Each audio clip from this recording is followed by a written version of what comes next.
हरिद्वार धर्म नगरी में निकाय चुनाव का जोर कुछ इस कदर बढ़ता चला जा रहा है कि लोगों के अंदर एक नया ही आक्रोश देखने को मिल रहा है। आप किसी भी वार्ड, किसी भी क्षेत्र, किसी भी मोहल्ले में चले आए तो चुनाव की गूंज लगातार सुनने को मिल रही है। नमस्कार, मेरा नाम है विशाल सिंह। राष्ट्रवादी वार्ता संवाद श्रृंखला में आप सभी का स्वागत है। और आज मैं मौजूद हूँ ज्वालापुर वार्ड नंबर 36 में दिलनवाज जी के पास, जिन्होंने आज़ाद समाज पार्टी से चुनाव की दावेदारी प्रस्तुत की है। सबसे पहले दिलनवाज भाई, आपका हमारे चैनल पर स्वागत है। क्या आपने अपना कीमती समय हमें दिया। दिलनवाज भाई, आज़ाद समाज पार्टी किस प्रकार के कार्य करती है? आज़ाद समाज पार्टी जो कार्य करती है वो सब लोगों को पसंद आता है। पसंद क्यों आता है? गरीब हो, मजलूम हो, उसके साथ खड़ी होती है भीम आर्मी। कोई जाति धर्म नहीं देखती। जिनके साथ मतलब कोई परिवार पीड़ित होता है तो चंद्रशेखर भाई अगर सूचना जाती है तुरंत आते हैं। तो हमें उनकी ये चीज़ बहुत अच्छी लगती है। और जो उनकी संगठन के बड़े पदाधिकारी है वो भी एक फ़ोन पे बुलाने पे आते हैं। और पार्टियों के साथ हम भी रहे और राजनीति हमने भी की है, बड़े बड़े नेताओं के साथ भी रहे। पर जो भीम आर्मी हमें एक्टिव दिखती है वो मैं तो मानता नहीं आज की डेट में कोई इतना एक्टिव होगा। आपने कभी चुनाव कभी पहले भी लड़ा है? नहीं, फर्स्ट टाइम है। फर्स्ट टाइम चुनाव लड़ रहे हो। आप पहले उमेश कुमार जी हैं जी, जिनका केतली केतली है, उन्होंने लोकसभा के चुनाव लड़े जी। उसमें आपने समर्थन दिया था और आप आज़ाद समाज पार्टी को आप समर्थन दे रहे हैं जी, जी। आज़ाद समाज पार्टी से आपने पर्चा भरा है जी, जी। तो क्या लगता है क्यों आप जीतेंगे? क्या लोग तुम्हें वोट देंगे? वोट का देखो कारण ये है, उमेश कुमार जी के साथ जो हम लगे थे उन्होंने हमें बहुत कुछ सिखाया भी है, ऐसी बात नहीं। हमारा जो मेन लगने का कारण था, हमें सूचना ये थी कि इनको कांग्रेस से टिकट होगा। तो हमने सोचा जब कांग्रेस से टिकट होगा क्यों ना पहले ही जाके अच्छे से अपनी जान पहचान बनाई, अपना परिचय दे। तो हमने वो चीज़ करा। फिर एंड टाइम पे आगे पता लगा एक टिकट नहीं हुआ। तो भाई उस आदमी के साथ हम विधायक जी के साथ बहुत आगे बढ़ चुके थे, वहाँ से लौट के आना सही नहीं समझा हमने। अब तो जो होगा देखा जाएगा। तो पूरा दिल खोल के साथ दिया हमने उनका। आप एक जनता द्वारा निर्वाचित प्रतिनिधि बनोगे तो आपके पास क्या क्या योजनाएं रहेगी? योजनाएं सबसे पहले तो सफाई हमारा मेन टारगेट है। हमारी जो बकरा मार्केट बदनाम है वो सफाई को लेके है। तो हमारा तो मेन टारगेट सबसे पहले जीत के आने के बाद सफाई ही होगी। स्वच्छता की अगर मैं बात करूं तो ज्वालापुर बकरा मार्केट ये स्वच्छता के नाम पर बिल्कुल सबसे ज़्यादा चर्चे में रहती है कि बकरा मार्केट में कहीं भी चले जाएं, मांस की दुकानें हैं या और भी अन्य दुकानें हैं, बिल्कुल भी साफ सफाई नहीं रहती। तो आप यहाँ पे कैसा परिवर्तन लाओगे, कैसा बदलाव लाओगे यहाँ पे? देखो, जो मार्केट मीट मछली की दुकानें हैं यहाँ, ये सब लोग अपने ही लोग हैं और सब अच्छे से बात भी मानते हैं, ऐसी कोई बात नहीं। अब मार्केट की कोई गंदगी नहीं है, वो अपना वेस्टेज भी अपने पास इकट्ठा करते हैं और नगर निगम की गाड़ी में डालते हैं। जो यहाँ पर गंदगी है वो है कूड़े की। मतलब कूड़ा 3-3 दिन जो मतलब कूड़ा घर से उठान आते वो ही नहीं आते। तो आदमी कूड़े को घर में सड़ाएगा तो नहीं, वो तो बाहर ही फेंकेगा। स्मेल आने लगती है कूड़े में से भी। अगर 2 दिन का कूड़ा हो जाता है तो आदमी क्या करता है, मजबूर है कूड़े पे ही फेंकेगा। तो ये हमारा थोड़ा नगर निगम सिस्टम भी थोड़ा सही काम नहीं कर रहा। ख़ास तौर पे तो ऐसी जगह जहाँ पर मुस्लिम रहते हैं वहाँ तो बिल्कुल लास्ट में आते हैं। सारा पूरा चमन बना के जब लास्ट में उनका टाइम बचता है, जब बकरा मार्केट की तरफ आते हो कूड़ा लेने के लिए भी। आपकी पारिवारिक स्थिति कैसी रही? आप राजनीति में कैसे आए? राजनीति में तो मेरे परिवार से कोई नहीं ऐसा इंटरेस्ट रखता। बस मेरे अंदर खुद के अंदर ही एक इंटरेस्ट है, भाई लोगों का सहयोग मिले तो हम लोगों की सेवा करें। धामी सरकार से आप कितने खुश हैं? धामी सरकार देखो जी, हमें तो पसंद नहीं आती। हम तो ये बोलते हैं, देखो जिससे हमारे दरगाह का मामला हुआ था, धामी जी ने करवाया था जो भी मतलब आदेश जारी करे थे। तो हमारा मानना है ऐसे बहुत अवैध मंदिर भी है, हमारे आसपास भी है, हमें उनसे कोई दिक्कत नहीं है। हम साल में एक मेला भरते हैं अपना, हमारी बराबर में मस्जिद के सामने मंदिर है, हम उस पर भी डेकोरेशन कराते हैं और हिंदू भाइयों को भी अपने साथ लेके चलते हैं। हमारे मन में कोई ऐसा नहीं है। और जैसे धामी जी ने किया था भाई, कोई दरगाह बहुत दरगाह हटवाई, फेमस दरगाह भी थी जो मतलब लोगों की बहुत आस्था थी, वो भी हटवाई। तो हमारे हिसाब से धामी जी ने सही नहीं किया। और कोई भी धर्म हो, चाहे वो हिंदू धर्म हो, चाहे कोई मुस्लिम धर्म हो, चाहे कोई सा भी धर्म हो, जोर ज़बरदस्ती आप किसी पे थोप नहीं सकते। धर्म की अच्छाई जब पता लगती है, चाहे वो सनातन धर्म हो चाहे मुस्लिम धर्म हो, जब उसकी अच्छाई पता लगती है लोगों को, जब लोग उससे प्रभावित होते हैं, जब उससे जुड़ते हैं, तो हमारी तो सभी लोगों से ये गुजारिश है भाई, जोर ज़बरदस्ती किसी पे ना थोप कोई भी चीज़। एक भाई आप ऐसा बोलो या आप ऐसा बोलो, या आप ये खाओ या आप ये ना खाओ, आप ऐसे पहनो आप ऐसे ना पहनो, सबको अपना अधिकार है। संविधान सबको अधिकार देता है जी जीने का, खाने का, पहनने का, ओढ़ने का। तो मेरा तो यही मानना है, धामी सरकार से भी हमारे उत्तराखंड का माहौल सही रखे और प्यार मोहब्बत ऐसी ही बनी रहे हरिद्वार में, जबलपुर में। हम तो चाहते हैं सब लोग मिलजुल के चले, आगे बढ़े। पढ़ाई की बात हो, शिक्षा की बात हो, गरीब लड़कियों की बात हो, और मतलब कैसा कैसा माहौल चल रहा है पूरे हरिद्वार क्षेत्र में, शराब सुल्फा कितना आम हो गया है, घाटों पे सब जगह देख रहे। तो थोड़ा इस पे कंट्रोल करे सरकार। ये क्या है हमारा तो सरकार से। आपका वार्ड नंबर 36 है जी। अगर मैं बात करूं तो यहाँ पे भी सुल्फा, शराब और नशे की आदि चीज यहाँ पे उपलब्ध मिल जाती है, किसी भी समय आप चले जाओ। तो आप इसमें कैसा सुधार लाएंगे? सबसे पहले तो जो पुलिस वाले इन लोगों से मिले हुए हैं उनके खिलाफ कार्रवाई कराएंगे हम। जो पुलिस हफ्ता लेती है, नाम लेना तो मैं उचित नहीं समझूंगा, पर जब समय आएगा तो कार्रवाई करेंगे उनके खिलाफ भी। तो मैं मानता हूं जो पूर्व में भी पार्षद अभी रहे हैं, पिछले 5 सालों में पार्षद रहे हैं, निर्दलीय से उन्होंने चुनाव लड़ा था जी। उनका नाम शौकीन जी, शौकीन जी उनका नाम है, जिन्होंने निर्दलीय से चुनाव लड़ा था। तो क्या लगता है आपको कि आपको लोग बाग एकजुट होकर साथ आपका क्यों देंगे? साथ देखो, मैं अपने मुंह से अपनी तारीफ करूँ वो सही नहीं है। आप लोगों से पूछो, जब कोई बात होती है थाने की या पुलिस की या किसी को कहीं लेके जाने की या किसी के साथ कहीं खड़े होने की, जब कोई बाहर नहीं आता, जब कोई साथ नहीं खड़ा होता, तो लोगों ने मुझे कहा भाई तू चुनाव लड़, तू लोगों के साथ खड़ा होता है, तेरे पास पैसा नहीं है तो हम सहयोग करेंगे, तू चुनाव लड़, हिम्मत मत हार। जब जैन सीट थी तो मेरा कॉन्फिडेंस कुछ लेवल और कुछ था, जब लेडीज़ हो गई तो फिर थोड़ा डाउन भी हो गया, लेकिन फिर अपने लोगों ने हौसला बढ़ाया, कह रहा भाई मैदान मत छोड़, भले लेडीज़ सीट हो गई तू डटा रहे, इंशाल्लाह काम होगा।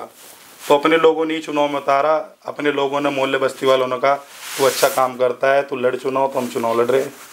आप एक पहले भी समाज सेवी रह चुके हैं, यदि आप चाहते तो बीजेपी का भी दामन थाम सकते थे, यदि आप चाहते तो कांग्रेस का भी दामन थाम सकते थे, लेकिन आपने आज़ाद समाज पार्टी का ही क्यों दामन थामा? मैं बता रहा हूँ, मैंने कांग्रेस को बहुत टाइम दिया, सतपाल ब्रह्मचारी जी के साथ बिल्कुल क्लोज रहा, माननीय मदन कौशिक जी को भी टाइम दिया, बहुत क्लोज रहा, उमेश कुमार जी को भी मैंने बहुत ज़्यादा समय दिया, जितनी मेरी हैसियत थी उतना मैंने समय दिया। रमज़ान के महीने में चुनाव था, फिर भी हम रोज़ से तन मन से लगे रहते थे। लेकिन जो भीम आर्मी काम कर रही है, मैं तो मानता नहीं कोई पार्टी इस तरह काम कर रही है। मतलब संपर्क सब नेताओं से रहा, सदस्य आज तक नहीं ली थी किसी पार्टी में। इनने का पहले हम खुद अपना टाइम लगा के पार्टियों को देखते हैं कौन सी पार्टी किस तरह काम करती है।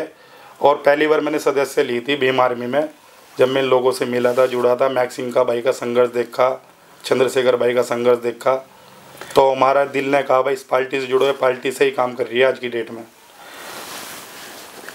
मैं बात करूं तो हरिद्वार जैसे धर्म नगरी में अवैध मजारे जो थे मुस्लिम समुदाय के लोगों की, उन पे धामी सरकार का बिल्डोजर चला, उनको तोड़वाया गया। तो सरकार के इस फैसले से आप उसे किस तरीके से देखते हैं कि कितना संतुष्ट हैं आप? सरकार ने सही किया है या गलत? मैं खुश नहीं हूँ इस बात से, और हमें बिल्कुल भी अच्छा नहीं लगा इस बात से। मैं बता रहा हूँ ना, अवैध तो मंदिर भी है, काफ़ी मंदिर है, मैं गिनवा दूँ अगर आप बोलो तो मैं गिनवा दूँ। जैसे कि एक तो रोड पे ही है मस्जिद के सामने, हमें उससे कोई लेकिन दिक्कत नहीं, रास्ते में बिल्कुल आज तक किसी मुस्लिम ने कोई कंप्लेंट नहीं की होगी। फिर आगे को चले जाओ आप, मुस्लिम समुदाय का लोग क्यों कंप्लेन नहीं करता है?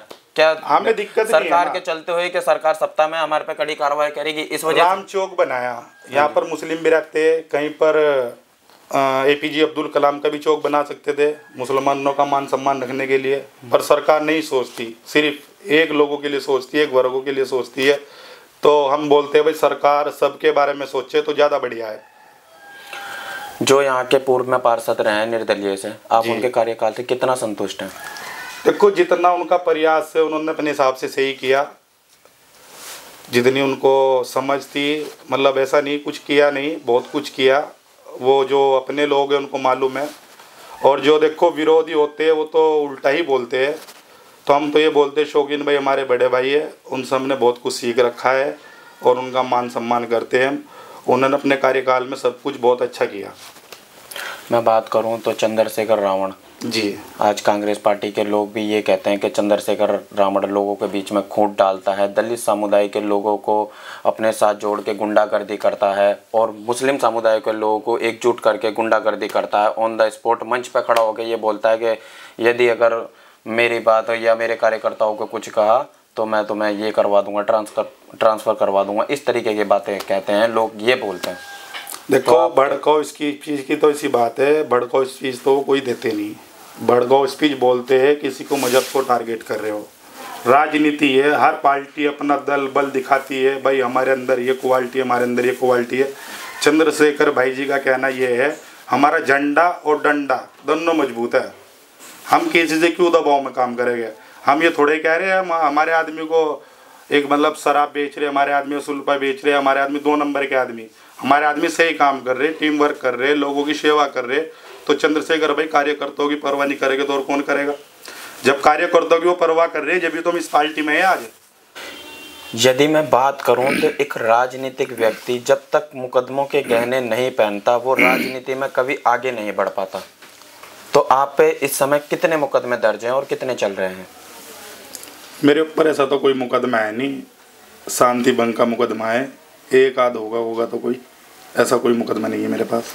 एक आम जनता आपको एक प्रतिनिधि बनाती है एक पार्षद के रूप में, तो वो अपेक्षा लगाती है कि क्या बोलते हैं हमारा नया पार्षद आएगा, हमारे स्वच्छता से लेकर हर चीज़ का, हर विषय का हमारे ध्यान रखेगा, चाहे वो हमारे आधार कार्ड बनवाए, चाहे वो हमारे राशन कार्ड बनवाए या और भी अन्य गतिविधियों में। तो आप इन सब चीज़ों में सक्रिय रहेंगे? अगर हम जीत के आते हैं, जनता में जिताती है, लोगों का हमें प्यार मिलता है, तो राशन कार्ड, पेंशन, बैंक खाता कुछ भी है तो सब सुविधा हम परमानेंट अपने ऑफिस पे लगवा देंगे, यहीं से प्रोवाइड कराएंगे लोगों को। और इससे हटके भी हम बहुत अलग काम करेंगे, जैसे कि नाली अंडरग्राउंड पूरे वार्ड नंबर 36 की, पूरे वार्ड नंबर 36 में CCTV कैमरे, पूरे वार्ड नंबर 36 में सफाई मेन टारगेट हमारा। तो हम इन चीज़ों पे भी ध्यान देंगे। और कुछ जगह नगर निगम की भी पड़ी है यहाँ पर जिस पे कूड़ा पड़ा रहता है, हमारी सरकार से ये भी है गुजारिश, हम उसके लिए संघर्ष भी करेंगे, यहाँ पर एक बारात घर बनवाएं जीत के आने के बाद। और इच्छा तो हमारी बहुत सारी है, जीत के अगर हम आते हैं, हमारी सोच ये भी है, हमारा चौक बहुत बड़ा हो गया है, अगर ये चौक बनता है तो APJ अब्दुल कलाम चौक बने। तो जीत के आने के ऊपर बात ही, जीत के आते हैं तो इंशाल्लाह सब काम करेंगे, अड़ेंगे सब कामों के लिए। आपके वार्ड की बात करूँ तो वार्ड नंबर 36 में आए दिन सिविल लाइन की प्रॉब्लम देखने को मिलती है। जी। आए दिन दिक्कत परेशानियों का सामना लोगों को करने को मिलता है। जी। चाहे वो स्वच्छता की बात हो, चाहे वो साफ सफाई की बात हो। तो आप उसमें कैसा विकास लाएंगे कि आगे भी कुछ ऐसा कुछ होगा कि साफ सफाई में ध्यान रहेगा? साफ सफाई में हमारा पूरा ध्यान होगा, नगर निगम को लिख के दिया जाया करेगा और नगर निगम उस पर कार्रवाई करती है, ठीक है, वरना अगली बार दरी ले जाके बैठने का काम करा करेगी हमारी पार्टी। निर्वाचन आयोग की ये गाइडलाइन है, आप अपनी संपत्ति के बारे में बताइए कि आप पे इस समय कितनी संपत्ति हैं और आपने कितनी दिखाई है? मेरा तो एक घर है, वो भी टूटा फूटा, उसमें भी निर्माण चल रहा है, काम चल रहा है। लोगों ने देखा है, महल्ले वालों ने देखा है मेरा तो घर कैसा था। मैं कोई बहुत बड़े घर से नहीं हूँ, ये भी मेरे चाचा का घर है। तो मैं तो जैसा नॉर्मल आदमी है सब इसी तरह है। आज़ाद समाज पार्टी आपकी, उनका ये कहना था कि बीजेपी सरकार जब सत्ता में आएगी तो भारत के संविधान को ख़त्म कर देगी। क्या देश को भारत के संविधान की ज़रूरत है? देश देखो जी चलेगा संविधान से ही, और अगर देश में संविधान नहीं होगा तो पता नहीं कितना लोग आपस में झगड़ के ही मर जाएगा। अगर संविधान ना हो तो फिर कौन किसी की लिहाज करेगा, फिर तो खुले आम लड़ाई झगड़ा दिन रात ही रहेगा। संविधान होना तो देश में बहुत ज़रूरी है। अगर मैं बात करूं तो आप ही के ही वार्ड के किसी व्यक्ति ने जी मुसीबत के समय मदद की गुहार दिलनवाज से लगाई हो और कभी ऐसा हुआ और दिलनवाज नाम पहुंचा हो, क्या कभी ऐसा हुआ है कभी? मतलब ऐसा तो आप पूरे वार्ड में घूम लो, अगर किसी का फ़ोन आता है, कोई मुझे अपनी परेशानी बताता है तो मैं तुरंत जाता हूँ, सारे काम छोड़ के। आप किसी से मालूम कर लो, लोगों के लिए तो हम दिन रात खड़े, रात को 3 बजे ही फ़ोन आता है, मैं अटेंड करता हूँ और जाता हूँ। चरणजीत लाल पावा की अगर मैं बात करूं तो निरंतर वो मुसलमानों को ही टारगेट करता है, चाहे मस्जिद पे लाउड स्पीकर की बात हो, चाहे दुकानों की बात हो या अवैध मज़ारों की बात हो। चरण सिंह पावा है जो एक नंबर का बेवकूफ़ आदमी है। आप हमारा समय भी ख़राब कर रहे हैं उनका नाम लेके। मतलब इस तरह का आदमी है चरण सिंह पावा, चुनिंदा पैसों के लिए कुछ भी करने के लिए तैयार रहता है, कुछ भी करने के लिए तैयार, चाहे अपने लोग मर जाए वो तक के करने के लिए वो तैयार रहता है चुनिंदा पैसों के लिए। उसकी सोच है जो इस तरह की सोच है, हमने इतनी गंदी सोच नहीं देखी। कोई इतनी दूर नहीं रहता हो, थोड़ा ही पास रहता है, सब लोगों में घुसा रहता है, बस वही काम है उसका। किसी तरह मुस्लिमों का कोई फॉल्ट मिले और मैं उसको बड़ा इशू बनाऊँ। उसको तो मतलब राजनीतिक कैरियर भी मैं तो मानता नहीं उसका कुछ है, और जो उसका थोड़े बहुत कुछ लोग मान सम्मान भी करते होंगे वो भी उसके अपने करीबी ही हो गए, वो भी मुंह देखा उसको दुआ सलाम कर लिया। वरना प्रशासन क्या बोलता है उसको, LIO रिपोर्ट क्या बोलती है उसको, हम जाते हैं जैसे थाने चौकी में, और हमारा समाज उसको क्या बोलता है, वो आदमी तो नाम लेने के लायक ही नहीं है, बिल्कुल बेकार आदमी है। उसका काम ही है, उसकी रोटी से चली, यहाँ पर ये हो रहा, यहाँ पर वो हो रहा, मुझे पैसे दे दो तो बैठ जाता है, पैसा नहीं दोगे तो बड़ा इशू करेगा, मैं आग लगा लूँगा, मैं ये कर लूँगा अपने में, मैं ऐसा कर दूँगा वैसा कर दूँगा। होता कुछ नहीं उस पर, उसके साथ ना लोग जुड़े हुए हैं ना उसका समाज जुड़ा हुआ है। जहाँ से वो आता है, जिस महल्ले से रहता है, वहाँ भी हमारी जान पहचान और लोगों से मिलते हैं, बोलता है इसका तो घर का हाल ही सही नहीं है। पर्सनल किसी को कमेंट्स करनी नहीं चाहिए, पर लेकिन उसका जो स्थिति है, 10 दिन बर्तन वहाँ रख लिए, 50 दिन वहाँ रख लिए, 2 महीना वहाँ रह लिया, ऐसा उसका माहौल है। और उसकी मैं तो कोई मानता नहीं, समाज में भी कोई उसकी छवि या इज्जत है। वो गंदी राजनीति करता है, बिल्कुल टूची राजनीति करता है, जिसे मैं तो सभी लोगों से ये कहूँगा, जितने भी चरण सिंह पावा को फॉलो करते हो या पसंद करते हो, एक बार उसकी रियल स्टोरी देखो घर आके, उसकी स्थिति क्या है। मैं रहा हूँ उसके साथ, मैं मिला भी हूँ उससे, बिल्कुल छोटी सोच का आदमी चरण सिंह पावा। मुझे तो ऐसा आदमी बिल्कुल भी पसंद नहीं है, बिल्कुल बेकार आदमी है। सत्ता में रहते हुए धामी सरकार के जी तो मुझे ऐसा लगता है कि चरण सिंह पावा को यदि अगर कोई भी मुस्लिम समुदाय का लोग यदि कुछ कहता है तो क्या लगता है कि चरण सिंह पावा चुप बैठ जाता है आपकी बातें सुन के या कुछ भी? चरण सिंह पावा तो चरण सिंह पावा का जो बात भी होगा वो भी चुप बैठेगा जिस दिन भीम आर्मी उत्तराखंड में फैलेगी। हम बीज लिए चंद्रशेखर भाई से, पेड़ लगाने वाले हम बकरा मार्केट पे, अगर जीत के आती है पेड़ लग जाएगा, सारी शाखा यहाँ से चलेगी, फिर बताएगा चरण सिंह पावा को, चरण सिंह के बाप को भी। उनका ये हर समय जो है किसी भी सोशल मीडिया पे नई से नई एक नई पोस्ट डल जाती है, डलते ही साथ वो इनडायरेक्टली मोमडनों को टारगेट करता है कि आज ये मुसलमानों ने एक गाय का सर है जो काट दिया है, इन नाली में पड़ा मिलता है, मुस्लिम समुदाय के लोग हमारी गौ माता को मारते हैं, इस प्रकार के। देखो जी, जो गौ माता की हत्या करता है वो सरासर गलत है। गाय कोई भी, जितने भी यहाँ पर कसाई है, कस्साबान में भी गाय कोई नहीं काटता। लेकिन उनका तो ये कहना है कि मुस्लिम समुदाय के लोग ही इनडायरेक्टली टारगेट को बनाता है, वो तो कि मुसलमानों ने ही काटी है, दावे के साथ ये बात बोलता है। गाय देखो यहाँ पर अगर कभी कटी भी होगी, आप चाहे थाने में जाके इंक्वायरी कर लो, यहाँ का लोकल आदमी नहीं होगा। लोकल आदमी कभी भी हरिद्वार से गद्दारी नहीं करेगा, जवालापुर के लोग कोई भी हरिद्वार से गद्दारी नहीं करेगा, इस बात की गारंटी हम लेते हैं। हम अपने लोगों के बीच में रहते हैं, हम अपने लोगों को देखते हैं। इतना भी जमीर नहीं मर गया मुसलमानों का, किसी आदमी की चीज़ से अगर तकलीफ़ हो रही है जान जान के वही काम करेगा। मुसलमान कभी भी इस पक्ष में नहीं रहता, गाय कटे या गाय का कोई गलत वो करे, कभी मुसलमान, ख़ास तौर से इंडिया का मुसलमान तो इस पक्ष में नहीं रहता। जहाँ पर लोगों की आस्था है, भाई हमें पता है यहाँ पर हमारे हिंदू भाई है, गाय माता से कुछ आस्था रखते हैं, तो हम अपने लोगों को कभी भी चीज़ के लिए प्रमोट नहीं करते। और हमारे बड़े भी, एक भाई गाय को काटो या गाय का गोश्त खाओ या ये करो वो करो, कभी भी ऐसी कोई बात हमने तो नहीं सुनी अपने कानों से। सब बोलते हैं जो सरकार ने प्रतिबंध कर दिए चीज़, सरकार ने बंद कर दिए वो बंद है। पर मेरी एक बात है, अगर मुसलमान एक गाय काट ले तो इतनी आफत, और जो इतनी बड़ी बड़ी बी फैक्ट्रियाँ चल रही उन पर क्यों नहीं बात करती सरकार या मीडिया? वो आपको कोई मुसलमानों की है बी फैक्ट्रियाँ, किन की है? उन पे बात करो। मुसलमान ने तो चलो कर दिया चुनिंदा कुछ पैसों के लिए, कोई आदमी परेशान है 10-20 की कहीं से खरीद के लाया, काट कूट कर 10-20 की फालतू की बेच दी, तो है तो गलत वो भी, हम उस बात का सरमतन नहीं करते। पर जो दिन रात कट रही है और दूसरे देशों में सप्लाई कर रहे हैं उस पर कौन बात करेगा? सरकार को टैक्स मिल रहा, चुनाव फंड मिल रहा, तो सरकार उनकी बात नहीं करती। एक मुसलमान ने गाय काट ली, इतना बड़ा इशू बना देगा भाई, पता नहीं क्या हो गया भारत देश के अंदर। तो थोड़ा इस पर भी ध्यान दे सरकार भाई। चलो एक ने गलती की है, उसका जो कानून सज़ा देती है, जो उसकी प्रक्रिया कोर्ट तय करेगा या सज़ा सुनाई जाएगी, जज साहब जो भी सज़ा सुनाएगा उसको सज़ा दो। पर बजरंग दल एकदम अचानक आकर लट तोड़ दर जान से मार दो, वो भी तो सही नहीं है, वो भी तो सही नहीं है। बजरंग दल है, चलो एक संगठन अपनी समाज की सेवा कर रहा, पर ऐसा भी ना करो यार दूसरे समाज को बिल्कुल भी कुछ ना समझो आप।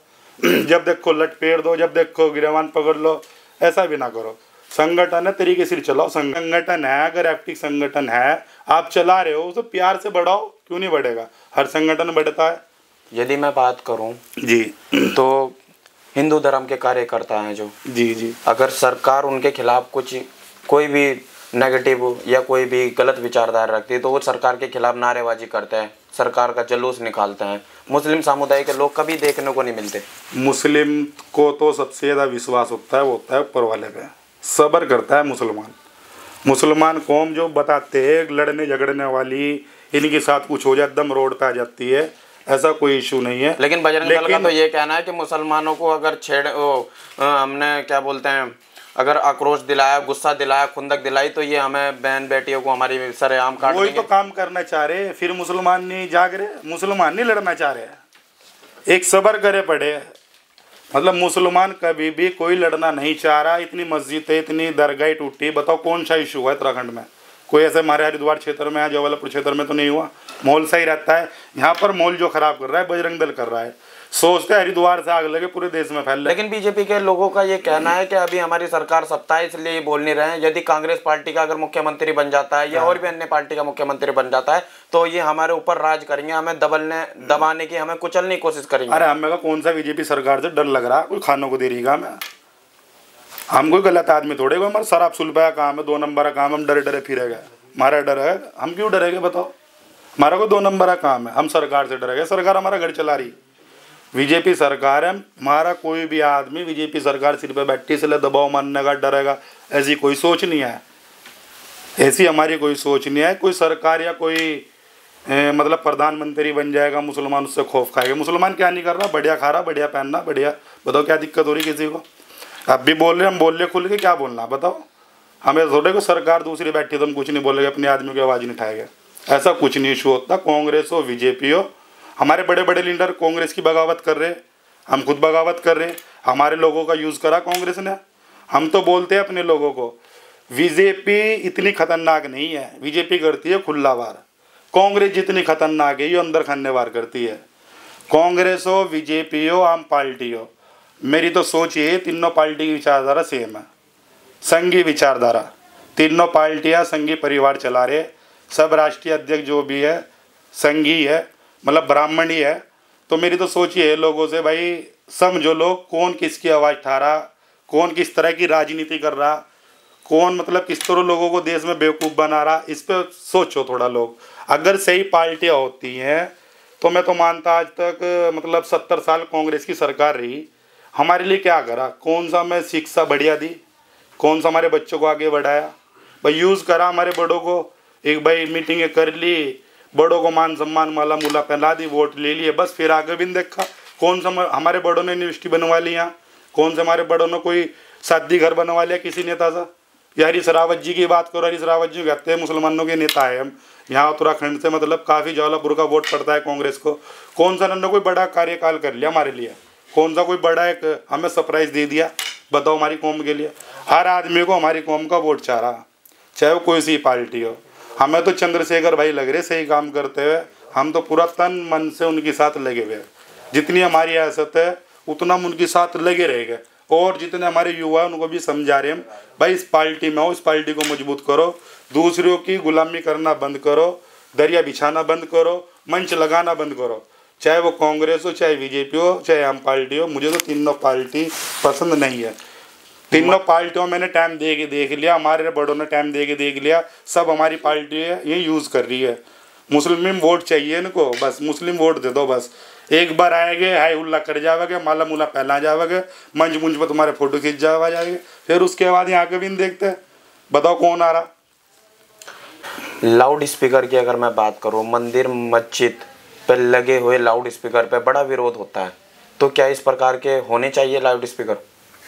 देखो लाउड स्पीकर ऐसा नहीं होता, दूसरे लोगों को डिस्टर्ब करने के लिए लगाए जाते हैं। लाउड स्पीकर का हमेशा मुँह जो होता है, जिधर मोमडन मोहल्ले होते हैं ना, उधर होता है। मतलब ऐसा नहीं भाई इधर हमारे गैर मुस्लिम भाई रह रहे हैं, उधर घुमा देंगे, उनको परेशान करेंगे, इस मकसद से लाउड स्पीकर नहीं लगते। वो इसलिए लगते हैं भाई अपने लोगों को आवाज़ चली जाए, अजान हो रही है, नमाज का समय हो गया है। अब लोगों को इतना अजीब लग रहा है, हमें समझ में नहीं आ रहा। मतलब इतना रोड पे, मतलब अच्छा ऐसे तो हम भी ऑप्शन उठाने लगे। पुलिस चौकी के सामने राम चौक है, राम जी का मान सम्मान करते हैं भाई, हमारे देश के मतलब अच्छे लोग उनको मानते हैं, हम भी जितना सुना है अच्छे ही मानते हैं। पर राम चौक पे शाम के टाइम संगीत बजता है, वो भजन बजता है, जो भी होता है हिंदू धर्म का, तो हमें उससे कोई आपत्ति नहीं है। हम आपत्ति तो लगाने लगे, इतना जोर जोर की बजा रहे चौक पे, हम वहाँ को निकल के आते जाते हैं, हमें कोई ऐतराज़ नहीं है, कोई बात नहीं भाई, सबको अपना अधिकार है अपने मजहब को प्रमोट करने का, सबको अधिकार है। पर कोई दूसरा आदमी कर रहा है उसको रोकना, ये भी कोई बात नहीं है। पर दूसरों को क्यों रोक रहे? तुम अपना करो, जितना तुम में दम दिखाओ, अपना होली बढ़िया बनाओ, दिवाली बढ़िया बनाओ, अपना मुस्लिम है भाई ईद बढ़िया बनाओ, बकरा ईद बढ़िया बनाओ, अपना सबको अपना धर्म मनाने का पूरा अधिकार है। खूब इंजॉय करो अपने धर्म में भाई, और जो भी त्यौहार है सब मजा लो। पर ये कि भाई ऐसा कुछ नहीं होता, सिर्फ मस्जिद से ही दिक्कत है, मस्जिद के लाउड स्पीकर से ही दिक्कत है। दिक्कत तो होगी तो फिर सब चीज़ से दिक्कत होगी। अमित कुमार मुल्तानिया, चरणजीत लाल पावा, हिमांशु राजपूत जी निरंतर जो है एप्लीकेशन दे के आते हैं डीएम ऑफिस में, या लोग रोजाना एक न एक ज्ञापन दे के आते हैं कि हमारे वार्ड में जो है लाउड स्पीकर की आवाज़ आ रही है मुस्लिम समुदाय के लोगों की। तो क्या ये लोग ठीक करते हैं, गलत करते हैं? वो तो देखो मैं बता रहा ना, मुस्लिम को ये सोच रहे किसी तरह इनको उसाओ, उसाने के बाद झगड़ा एक बड़ा आकार बने झगड़े का। एक भाई हिंदू मुस्लिम हो गया हरिद्वार क्षेत्र में, हमारे बड़ों ने बहुत अच्छी तरह समझा रखा है, खास तौर से युवाओं को। बिल्कुल भी कोई अपनी तरफ से ऐसा कोई वो काम नहीं करना जिससे मुस्लिम मतलब बदनाम हो। हमारे बड़ों ने बहुत अच्छी तरह समझा रखा है, कहाँ क्या करना है, कब कहाँ क्या बोलना है, ऐसा कुछ नहीं है। जब समय आएगा सबको जवाब मिलेगा, समय आने दो। तो एक चीज़ और है कि अमित शाह जो कि गृह मंत्री है, उनका एक 19 सेकंड का वीडियो बहुत ज़्यादा वायरल हुआ, जिसमें उन्होंने ये कहा कि अम्बेडकर अम्बेडकर अम्बेडकर, यदि इतना नाम भगवान का लेते तो आपको 7 जन्मों तक स्वर्ग मिलता। उनका ये कहना था। तो आम आदमी पार्टी, आज़ाद समाज पार्टी ने बहुत ज़्यादा इसका विरोध किया, जगह जगह उनके पुतले फूके, मतलब उनकी बात पूरी ना सुन के। तो क्या उन्होंने सही कहा या गलत कहा उन्होंने?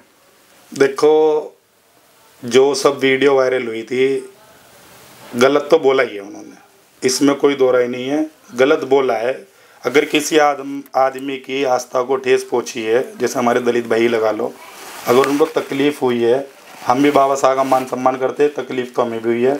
अगर कोई मतलब इस तरह उनका नाम लेके बार बार एक मतलब उनको वो वैसा दिखा रहे, मतलब कोई काम के आदमी नहीं थे, तो उनकी गलतफहमी है।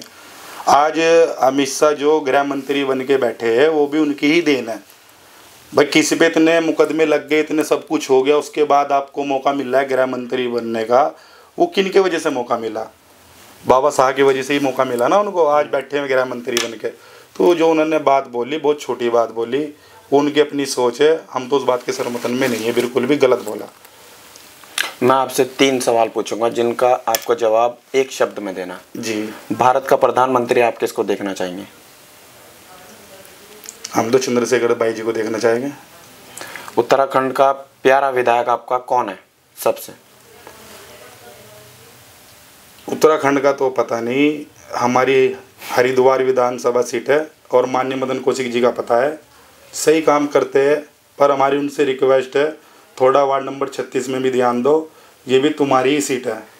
एक तरफ आप उनको बढ़ावा दे रहे हैं, उनको ये कह रहे हैं बीजेपी सरकार को, जो मामला है देखो जो है सुनो, हम गलत क्यों बोले भाई किसी आदमी को, जिसका जो है उनकी बुराइयां कर रहे हैं, उनकी कमियां गिनवा रहे हैं, और दूसरी तरफ जो है आजाद समाज पार्टी का साथ दे रहे हैं। इसके पीछे क्या राजनीति है? आप देखो, हम बता रहे हैं आपको राजनीति क्या है, चल रहा है वो राजनीति, हम बता रहे हैं आपको क्या है राजनीति। ये है जिस आदमी का जो एरिया है, यहाँ पर माननीय मदन कौशिक जी का है, 4 बार के विधायक है, वो बोलते हैं कि भाई वोट नहीं मिलता है यहाँ से, सतपाल ब्रह्मचारी जी को वोट डालते तो उनसे काम करा लो। जो विधायक बन चुके या बन के आ गए वो एक बिरादरी के नहीं होते, एक जाति के नहीं होते, एक धर्म के नहीं होते। विधायक जो होते हैं वो सबके होते हैं। हमारा उनसे निवेदन है भाई, जैसे हरिद्वार को चमन बना रखा आपने, गेटअप बना रखा, कनखल को आपने गेटअप बना रखा, ये क्षेत्र भी वार्ड नंबर 36 आपके एरिया का ही है, इसको भी अच्छा और सुंदर बनाओ। हमारी आपसे रिक्वेस्ट है माननीय मदन कौशिक जी से। हम पार्टी का विरोध करते हैं, माननीय मदन कौशिक जी का विरोध नहीं करते हैं। तो वो तो पार्टी से जुड़े ही व्यक्ति हैं, पार्टी से जुड़े हो, मतलब तो ये है कि आजाद समाज पार्टी में आपका जो ओहदा है, आपने जो उनका दामन थामा है, ये बाहर से थामा, अंदर के हृदय में आपके मदन कौशिक जी बस रखे। देखो सुनो, जिसके लिए काम किया है झंडा डंडा खुल के उठाया है, किसी का दबाव नहीं, कोई मुझे तनख्वाह थोड़ा ही दे रहा। तो आपको सुनो मैं बता रहा एक चीज और, माननीय मदन कौशिक जी की जो लोग ये सीट है, ये कैसी सीट है, यहाँ पर और किसी का वजूद नहीं है।